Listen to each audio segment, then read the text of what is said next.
This is Kolkata TV's podcast news. আপনারা শুনছেন পডকা। দইয়ের সঙ্গে খাবেন না এই 5 খাবার। নমস্কার, আমি রচনা, জানাবো বিস্তারিত।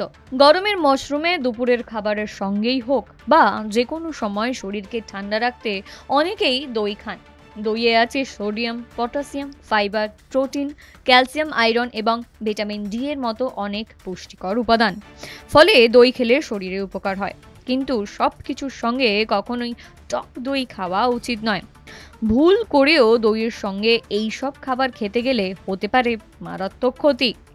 ঘি, চর্বি জাতীয় উপাদান, ঘি দিয়ে টক দই দিয়ে খেলে মেটাবলিজমের গতি কমে, ফলে শরীরের অলসতা বাড়ে। তাই দইয়ের সঙ্গে ঘি খাওয়া কখনোই উচিত নয়। দইয়ের সঙ্গে আম। গরমের মৌসুমে দইয়ের পাশাপাশি আমও অত্যন্ত প্রিয় খাবার, সকলেরই পছন্দ। কিন্তু এই দুই খাদ্য একসঙ্গে খেলেই মুশকিল। এই গরমে অনেকে ম্যাঙ্গো শেকে দই ব্যবহার করে, যা একেবারেই উচিত না। দইয়ের সঙ্গে দুধ। দুধের পর কখনোই দই খাওয়া উচিত নয়। খেলেই পেটের ব্যথা, পাশাপাশি হজমের সমস্যাও পড়তে হবে। শুনুন পডকা, রাত দিন 7 দিন।